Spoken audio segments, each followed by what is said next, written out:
Now, it's in the lectures, but please don't forget that the diaphragm is the usual marker for when you want to pick points above or below for the zang and the fu. Okay? I can get to the eyes, the ears, the nose from the foot or the hand. But for the zang and the fu, the general rule is the points above the organs above the diaphragm, it's usually easier to change them from the upper limbs, and the organs below the diaphragm, it's easier to get them from the feet, and those that are kind of crossing the diaphragm, you got to make a decision. And you have to make a decision on where the pain is. And it's a good example because lung points, things like that, those upper channels, nausea, that's stomach and above. If someone's nauseous, but they're telling you it's like something's gurgling in their intestines and you do PC6, it's probably not going to fix that nausea. But if they've got nausea and they've got something in the throat or they've got some vertigo and some wind and there's that upness to their nausea, boom, it's going to bring it right down. So it's important just to grasp, it does not treat nausea. It treats something going up and it's affecting the shun. PC6. Beautiful points. Nausea, bitter taste, metallic taste in the mouth. You know, PC6 isn't going to do anything. But Zulinqi, gallbladder 41, thank you, audience, is going to get that heat and that drain out there. It's going to relax, and then things are going to be able to drop down. And then, of course, please remember, proper diagnosis is critical.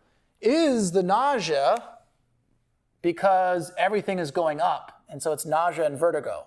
And so the person, high blood pressure, big drinker, seriously anger, pissed at something, and they've got reflux, burning nausea. This is not like the, ooh, this is like, ah. All right? And they've got all those signs. Everything is up. My treatment has to be, how do I get things down? Okay? Someone else has nausea because the food goes in, but it's too cold. So it goes in, and then it sits there and can't get through because of the cold, and eventually it starts to fill and want to come back up. I got to get right in that location and soften, warm, and spread. How am I going to get in there? If I'm distal, how distal would I want to be to warm this area?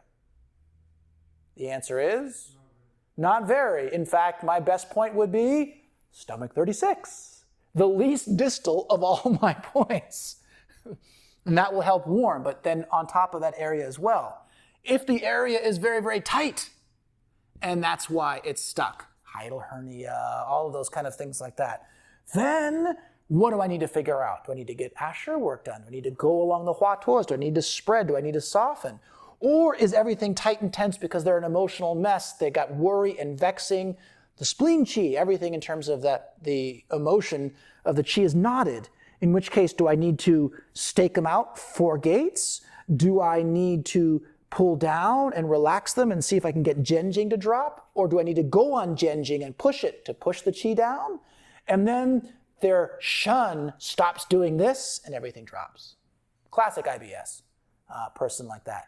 So all of that's a decision. It was all nausea. But nausea how? Nausea where? Nausea when? What sets it off? Makes all that difference, which would then tell you when to do what, as opposed to the book says treats nausea, I use that point to treat nausea. Nausea is a response that the patient interprets from what their chi is doing and what kind of pathogen is in the body. That's it. I mean, that's why PC6 is so great for motion sickness, because it's about the shun. It's not about what they had for lunch, right? PC6 isn't going to do anything if you have bad food and a burrito that's toxic and you've got nausea, vomiting, diarrhea, food poisoning. I mean, you stick PC6, either they're going to ignore it, they're going to go like, ow, and then now they're really tired, weak, and in pain because you just stabbed them in a really painful spot. So, you know, you make your choices based on that.